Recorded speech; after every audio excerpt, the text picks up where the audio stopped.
L'épisode que vous allez entendre aborde des sujets sensibles. Si vous souhaitez en savoir plus, nous vous invitons à lire le descriptif.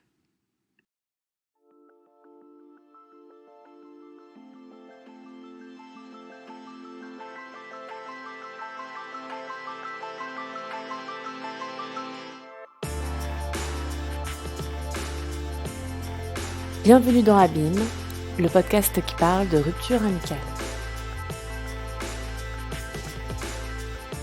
Épisode 3, Marie-Ève. Aujourd'hui, mes amis sont véritablement des amis. C'est pas un mot que j'utilise abusivement, c'est un mot que j'utilise à propos. Mais ce qui est sûr, c'est que en termes d'intensité et d'investissement émotionnel, je ne compte pas. J'y vais à fond et il me semble qu'en face, c'est pareil. J'ai jamais aimé le conflit. Je fais tout pour ne pas contrarier les gens en face de moi. Bon, moi, j'aime bien faire des cadeaux. Alors, c'est vrai, les petites attentions, des petites choses comme ça aussi. Et j'ai vraiment de la chance d'être très bien entourée. Et ces gens-là se sont révélés dans la difficulté. C'est-à-dire qu'ils sont restés à des moments où ils auraient pu trouver ça pénible d'être auprès de moi. Mais ils sont restés. J'ai pensé à un moment donné que je méritais pas ça, en fait. Je méritais pas qu'on puisse être attentif à moi, qu'on puisse m'écouter. Et je me rends compte qu'aujourd'hui encore, ça me surprend. J'ai une reconnaissance très forte pour mes amis qui prennent le temps, qui m'écoutent. Et pour moi, ça a été le filtre, le plus grand filtre d'amitié que j'ai eu, c'est que les gens sont restés. Ouais, c'était l'épreuve du poteau un peu. Il y a quelque temps, je suis sortie avec un garçon. Enfin, je suis sortie d'une longue relation avec un garçon qui était très possessif et qui m'a éloignée d'une grande partie de mes amis, de façon très insidieuse, sans que je m'en rende compte. Et ses amis étaient les miens, mais l'inverse n'était pas vrai, ou très rarement. Et quand je voyais ceux qui me restaient, c'était avec toujours un peu de culpabilité, à me demander si c'était compatible en fait avec une vie de couple. Par la suite, je me suis en fait... j'ai pris une revanche énorme sur le sujet de l'amitié, parce que finalement, c'est eux, mes amis, qui m'ont aidée à reconquérir un peu ma joie de vivre, et après cette période un peu compliquée pour moi. Donc, ils sont passés à travers les mailles du filet de cette période-là. Donc, j'en ai pas des milliers, des amis, ça c'est sûr. Je peux les compter, je pense, sur les 10 doigts de ma main, mais ils sont très sur le volet, si je peux me permettre cette expression. Et je suis prête à faire beaucoup pour eux.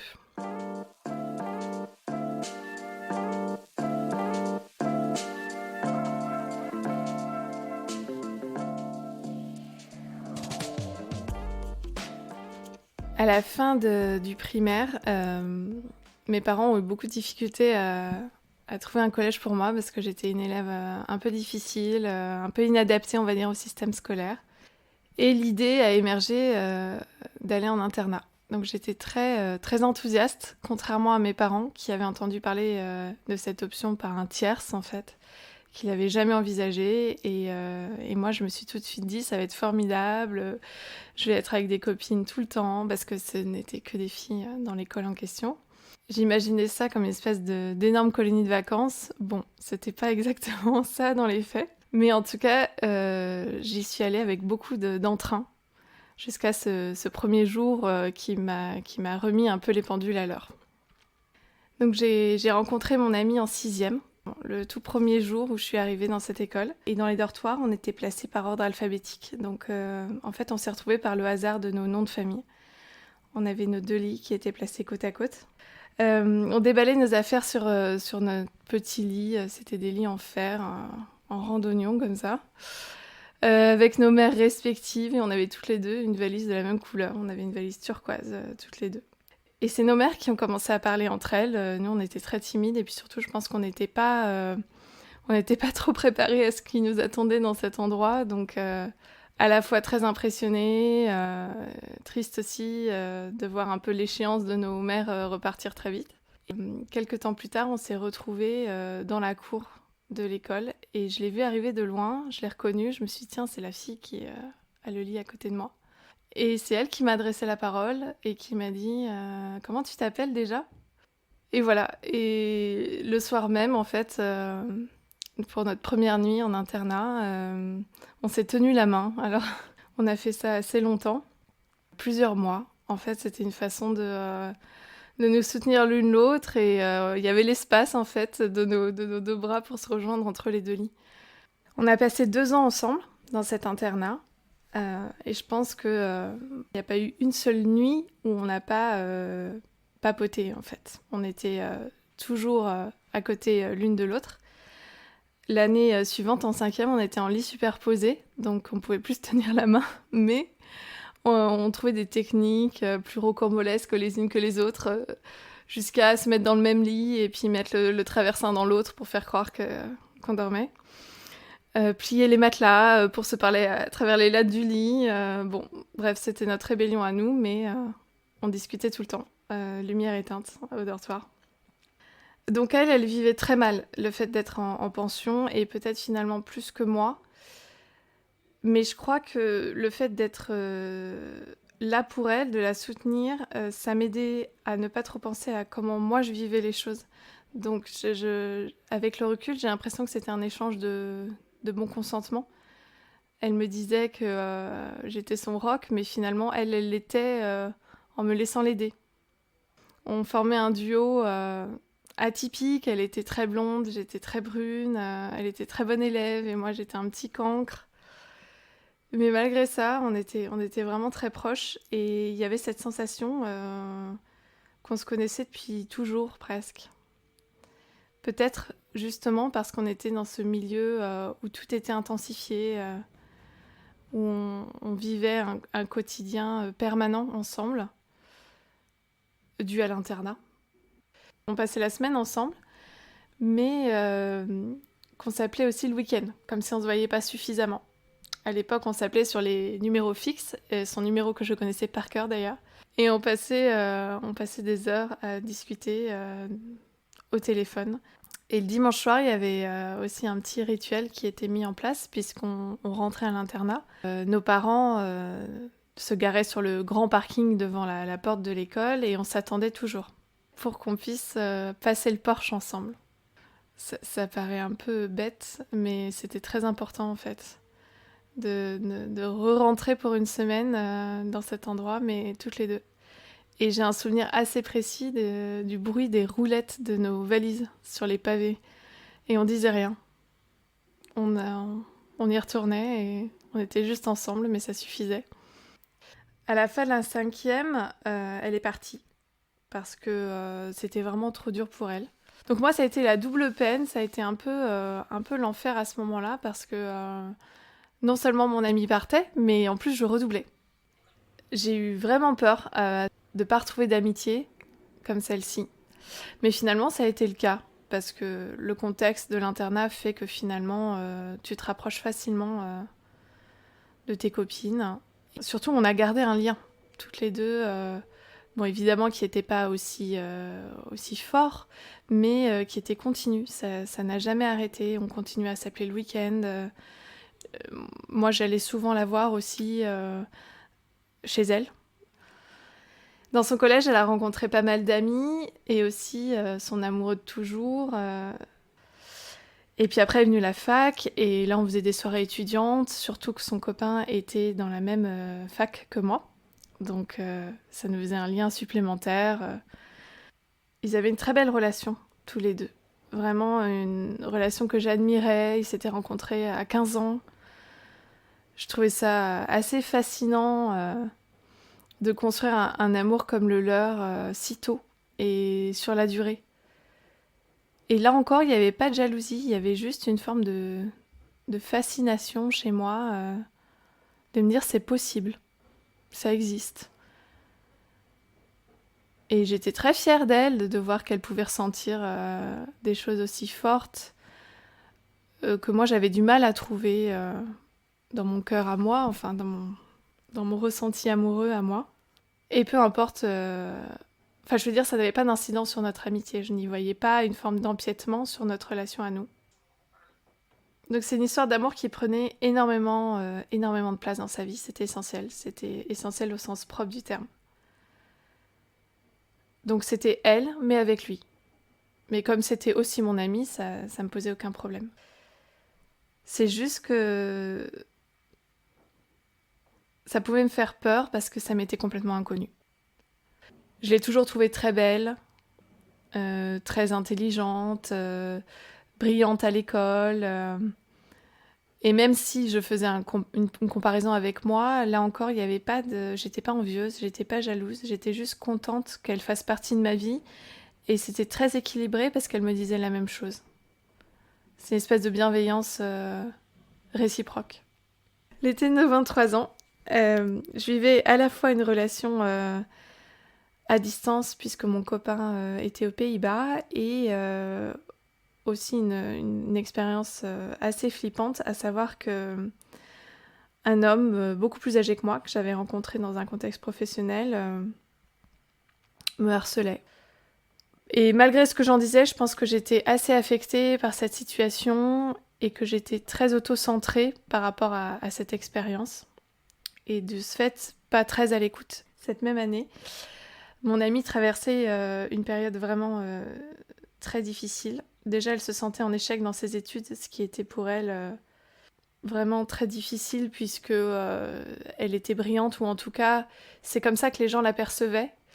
Et le fait d'être dans une forme d'échec vis-à-vis d'un aspect que les gens reconnaissaient d'emblée chez elle, c'était très compliqué. Elle avait décidé de faire du droit, elle était rentrée à Assas, donc c'était assez prestigieux, mais c'était aussi très exigeant et très difficile.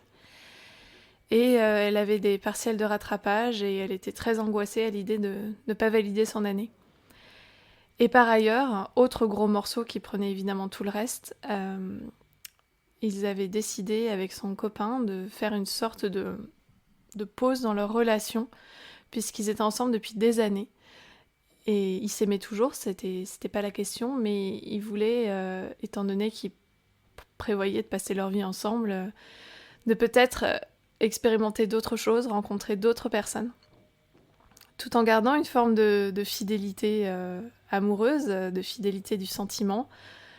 Et je me souviens qu'elle m'avait expliqué ça en me donnant en exemple Simone de Beauvoir et Jean-Paul Sartre. Donc c'était, il me semblait, de mon point de vue, une décision consensuelle et une décision qu'elle assumait.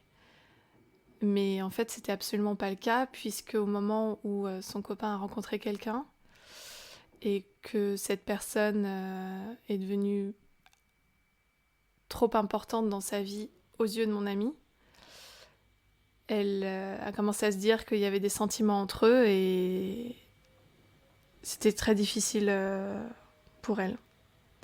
Mais sur le moment, j'ai pas tellement compris parce qu'elle en parlait avec beaucoup de distance,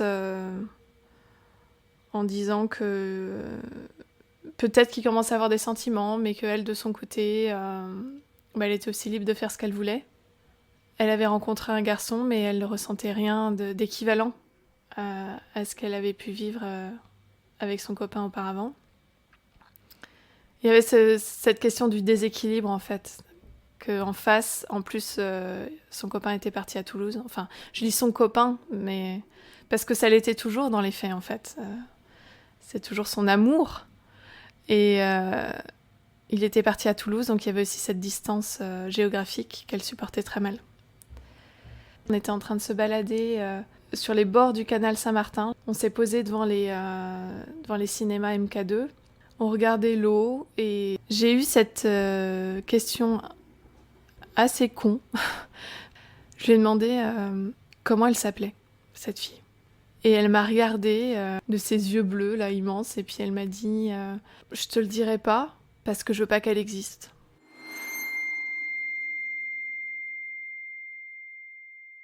Et je me souviens m'être dit, à ce moment-là, que c'était quand même une réponse très forte, très empreinte de douleur, en fait, de sa part, mais je l'ai balayée parce que j'avais pas envie de voir ça chez elle, en fait. J'avais pas envie de voir une personne fragile et on est resté là-dessus. J'ai pas rebondi, j'ai pas réagi parce que je me suis sentie bête en fait. Je me suis dit, c'est quoi cette question? Et j'essayais juste de me raccrocher aux branches, de me dire, bon, j'essayais de comprendre, mais je crois que ça m'échappait complètement. Je comprenais pas à quel point ça avait une importance pour elle. À quel point c'était une blessure profonde. Sa plainte, je l'ai pas entendue. Et puis surtout, moi-même, j'étais en train de vivre...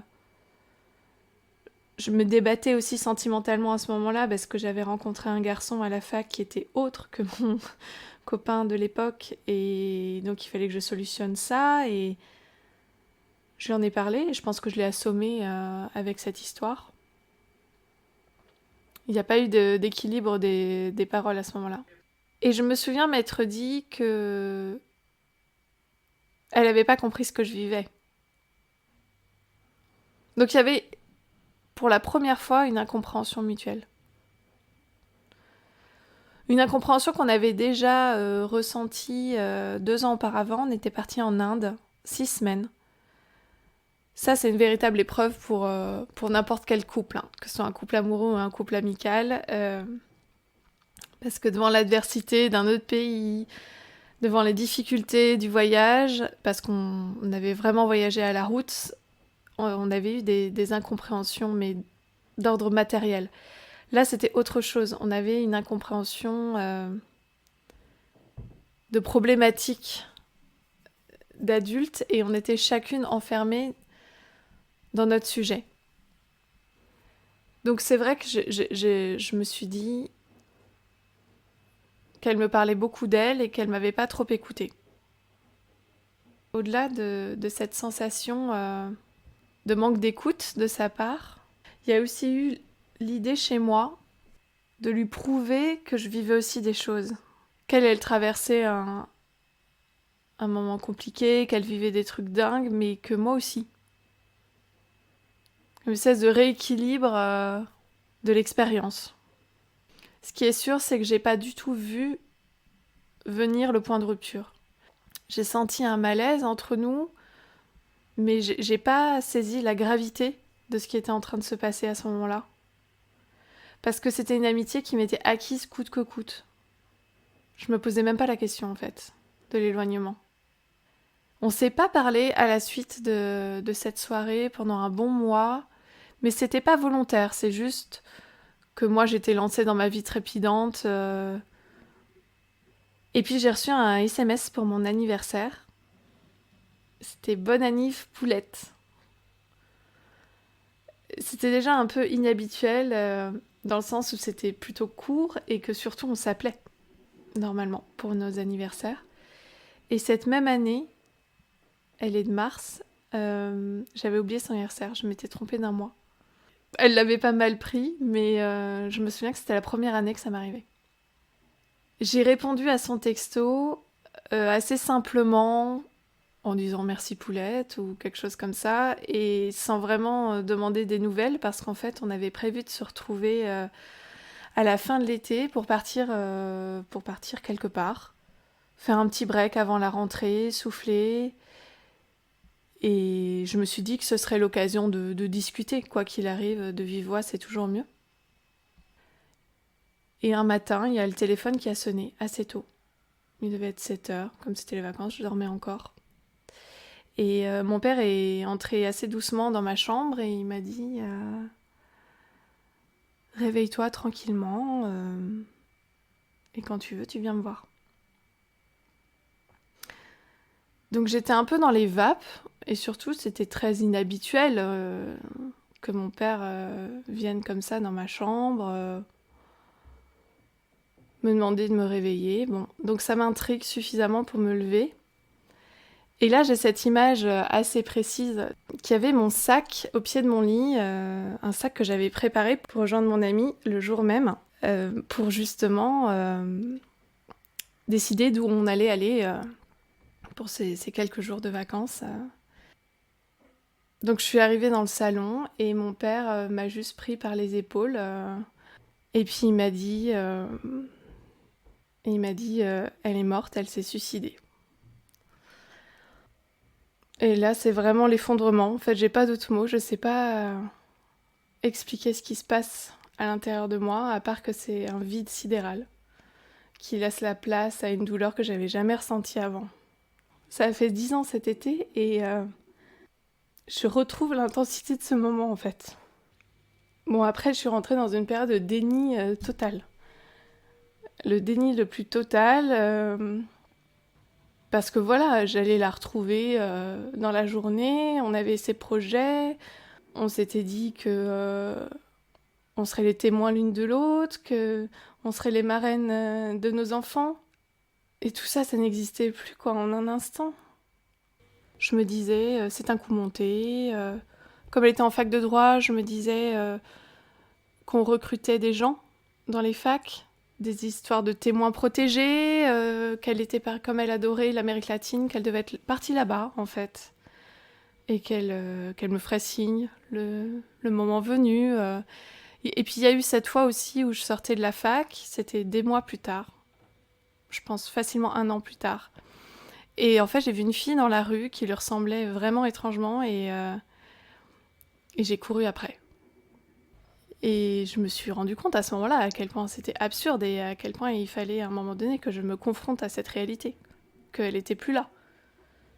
Et c'est à partir de ce moment-là en fait où j'ai accepté l'idée de son absence que je me suis dit que j'avais pas été présente pour elle. Donc il y a eu le déni et puis il y a eu surtout le fait que je lui en ai voulu atrocement de me faire ça. J'étais blessée de voir que finalement j'étais peut-être pas grand-chose dans sa vie et que pour moi elle était beaucoup, elle prenait beaucoup de place dans ma vie et j'ai eu l'impression qu'à travers cet acte, elle me disait un peu bon bah que moi pas tant que ça en fait. Pas envie de s'accrocher pour quelqu'un comme moi ou pour quiconque finalement. J'aurais voulu avoir ce pouvoir entre guillemets, cette capacité à lui donner envie de se battre. Mais non. Puis évidemment, ce que j'acceptais pas, c'est d'avoir rien vu. C'est de me dire que j'avais pas été suffisante pour elle, qu'elle avait pas vu en moi une façon de s'en sortir, un soutien suffisant. Et c'était un manquement abyssal. Et je pourrais jamais réparer en fait. C'est terminé, c'est ce côté irréversible qui est intenable. Et je l'ai laissé s'éloigner et j'étais confortée dans une idée qui en fait s'est révélée complètement fausse. Je la trouvais tellement sans faille, je la trouvais tellement parfaite que sa fragilité immense m'a complètement échappé. Elle a laissé une lettre pour tout le monde que j'ai jamais lue parce que j'en avais pas les capacités. On arrive à l'anniversaire des 10 ans et je sais pas si il y a une forme cyclique là-dedans, mais où j'ai ressenti ce besoin et surtout je me suis dit que j'avais peut-être la force nécessaire aujourd'hui pour lire cette lettre. Sa maman m'a toujours dit « Tu viens quand tu veux à la maison la lire ». J'ai eu 10 ans pour le faire et je l'ai jamais fait. Je vois pas ce que ça m'apporterait de plus en fait.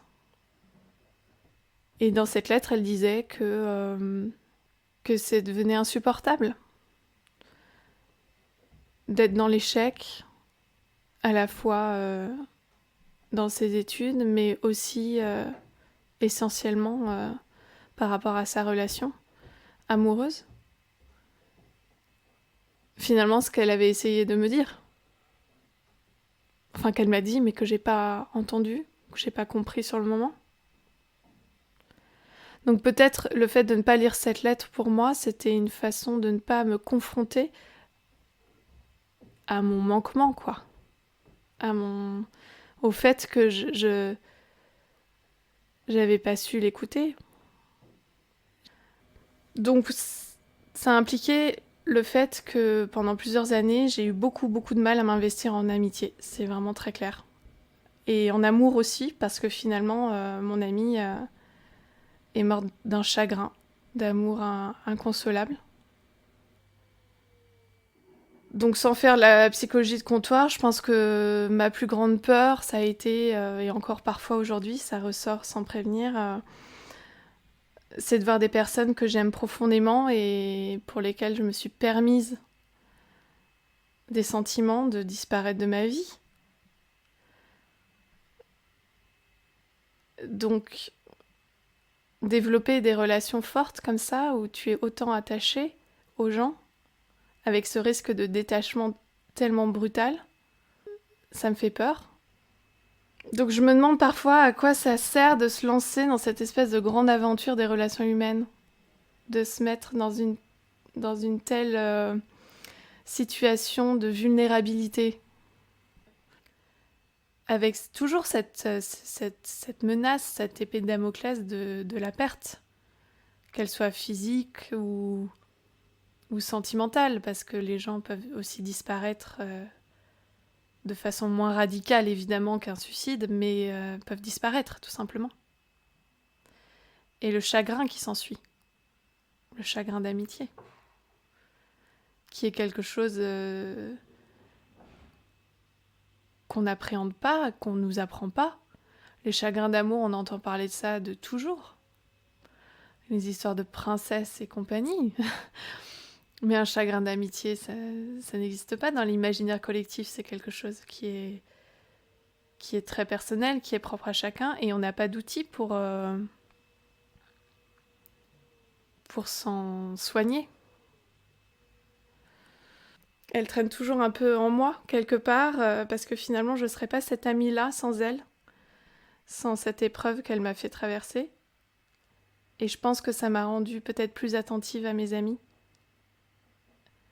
plus exigeante vis-à-vis de moi-même, dans ce que je peux leur apporter. Et alors, je ne sais pas si c'est une quête de pardon chez moi, si je cherche son pardon inconsciemment à travers le fait d'être très investie auprès de mes amis. Mais si c'est ce que je peux aujourd'hui faire, je le fais à fond.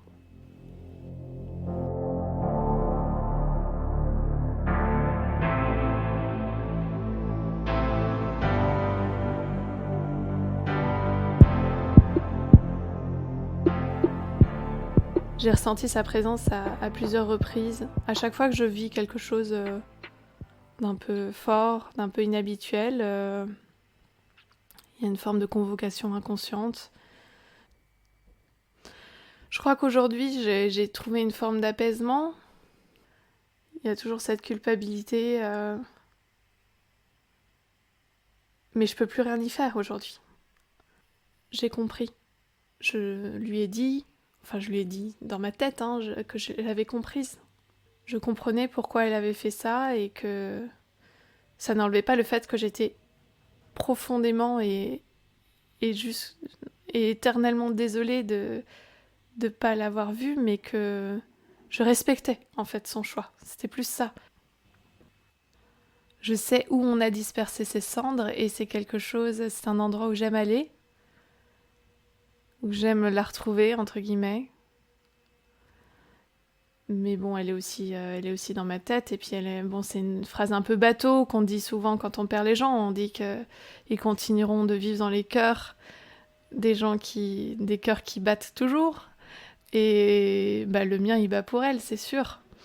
Donc, je sais qu'elle est encore un peu là. Et puis surtout, elle est là régulièrement dans ma vie parce que je la convoque.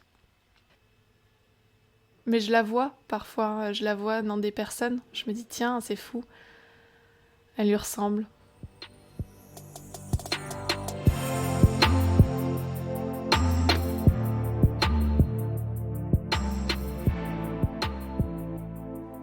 C'était Abîme.